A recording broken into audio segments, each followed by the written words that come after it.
யாரை பிரயாணம் பண்ண வைப்பார்? 17ஆம் அதிகாரம் 1ஆம் வசனத்தை வாசிக்க வேண்டாம்.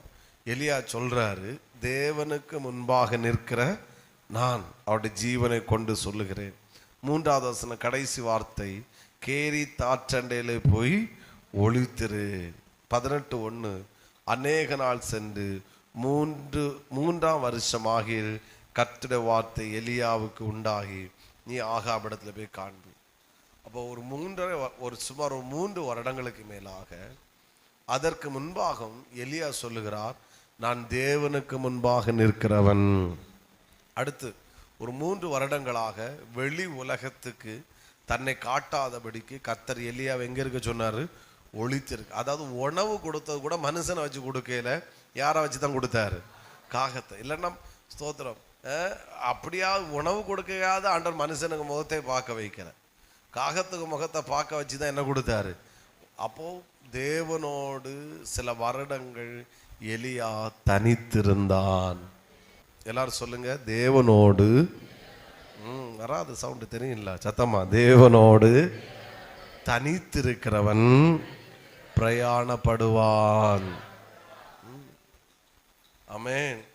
எல்லாரும் சொல்லுங்க ஒரு முறை கூட, தேவனோடு தனித்திருக்கிறவன் பிரயாணப்படுவான். போன வாரம் நான் சொன்னேன் இந்த பாயிண்ட், எது நம்முடைய அரண்? ஒருவன் தேவனோடு தனித்திருப்பது நம்முடைய அரண். பாயிண்ட் சூப்பர் தான் பாஸ்டர். இந்த வாரத்தில் நான் பல மணி நேரம் சர்ச்சிலேயோ வெளியே வீட்டிலையோ ஆண்டரோடு தனித்து நான் இருந்தேன், ப்ரேயர் பண்ணினேன் அப்படின்னு சொல்கிறவங்க அல்லையிலேயே சொல்லக்கூடாது. கையை வைத்து காட்டுங்க, கையை வசதி காட்டணும், அல்லையிலேயே சொல்லக்கூடாது. கைகளை நான் பார்க்கட்டும், உங்கள் மங்களகரமான கைகளை ப்ரைஸோ பத்தியலா எழுதுறதுக்கு தான் கில்லாடி. சோத்திரம், கையெல்லாம் சேரில் இருக்கிற ஆள் தான் உயர்த்துது, கீழே இருக்கிற ஆள் 2-3 கை தான். நீங்கள் பிரயாணம் இல்லை, நீங்கள் ஃப்ளைட்டில் போய் ராக்கெட்டில் ப்ரைஸ் எல்லாம் தேவனோடு. அதான் நான் டைம் ஆனாலும் நின்னது, தேவனோடு தனித்து இருக்காவிட்டால் அல்லேலூயா ஆமென் சோத்திரம் நீங்களே முடிச்சுக்கோங்க. தனித்திருந்து சவால் விட்டு சொல்கிறேன், இந்த மாதத்தில் நீ தேவனோடு தனித்திருக்க நேரத்தை ஒதுக்கு. ஏப்ரல் முடியும் போது நான் சொன்னது போல நீ ஆரம்பத்தில் இருந்தது போல இருக்க மாட்டா. முடியும் போது இன்னொரு லெவலில் கர்த்தர் உங்களை நிச்சயமாக உட்கார வைப்பார். நேற்று மணவாளபுரத்தில் இருக்கும் இப்படின்னு ஒரு சிந்தல் ஒரு வேர்டு இருந்துச்சு, தேவனோடு தனித்திருக்கிற 1 மணி எழுதக்கூடாது, அடுத்த வாரம் இருந்துட்டு வந்து தான் எழுதணும். இல்லைன்னா பேனா வாங்கி தூர போட்டுருவேன். உடனே எழுத ஓடக்கூடாது. தேவனோடு தனித்திருக்கிற 1 மணி நேரம் உலகத்தோடு செலவு பண்ணுகிற 1000 நாளை பார்க்கலும் வெளியேறப்பட்டது. நீ உலகத்தோடு செலவு பண்ற 1000 நாள் நீ தேவனோடு தனித்திருக்க 1 மணி நேரத்தை காட்டிலும் அந்த 1000 நாளை காட்டின ஒன்று பவர்ஃபுல்.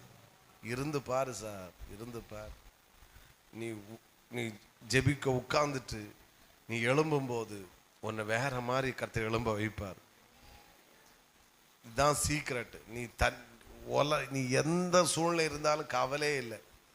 நீ வனாந்தரத்தில் இல்லை, வேற என்ன குழியில கடந்தாலும் பரவாயில்லை, உன்னை மேலே கொண்டு வந்து நிறுத்துது அவருக்கு லேசான காரியம். நீ தனித்திருக்காமல் பிரயாணப்படணும் ஆசையே பற்றாத. டைரியில் தான் இருக்குமே ஒழிய வாழ்க்கையில் இருக்காது. இருந்து பாரு, எங்க இல்லாட்டாலும் வாழ்க்கையில் இருக்கும். அது மேன்மைங்க. அதை காட்டிலும் ஷைன் பண்ண அத்தனை பேரும் திறமை உள்ளவர்கள் அல்ல, தேவனோடு தனித்திருந்தவர்கள். என்ன பிஸின்னு நீங்க திரும்பி பாருங்க. அநேக நேரத்தை வேஸ்டா தான் செலவு பண்ணியிருப்பீங்களா ஒழிய மற்றபடி ஒன்றும் இருக்காது. தனித்திருக்க நேரம் இல்லைன்னா அது வேஸ்ட்.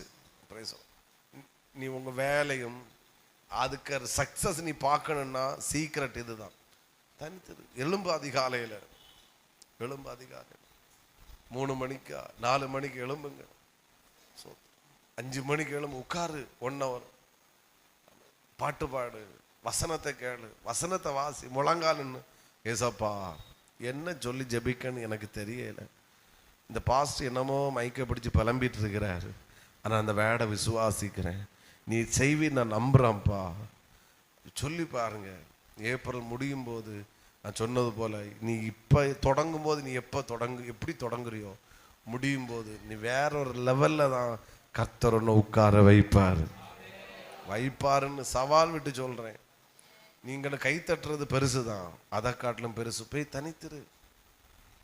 அது நம்முடைய அரண்.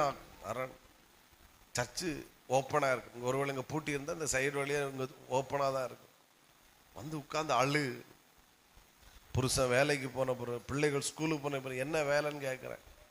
என்ன வேலை? ஒரு மணிக்கூர் இருக்க முடியாது ஆண்டோட சமூகத்தில்.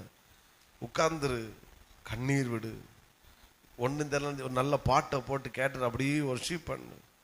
பிரச்சனை வரும்போது மட்டும் சர்ச்சில் வந்து ஜெபம் பண்ணுறீங்கல்ல, பிரச்சனை மாறின உடனே ஜெபம் எங்கே போச்சுன்னு கேட்குறேன். அப்போ அடுத்தும் தனித்து இருக்கேன்னா பிரச்சனை வரணும், அப்போ தான் வருவீங்க. அப்படி தானே? பிரச்சனையே வான்னு கூப்பிடுறிய. பிரச்சனை இல்லாட்டாலும் நீ தனித்திருந்து பாரு, அப்போதானே நீ இன்னும் அடுத்த கட்டத்துக்கு போக முடியும். ஆமேன். வரமாட்டேங்குது எனக்கு தெரியும். அல்லையா வராதுன்னு பரவாயில்லை. பிரைஸ் சொல்லா. ஹல்லேலூயா. இனி ஒரு வேடு எழுதக்கூடாது, எழுதுனா தீத்து போட.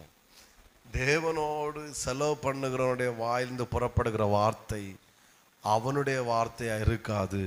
அவன் வாழ்ந்து புறப்படுகிற வார்த்தை தேவனுடைய வார்த்தையாக இருக்கும்.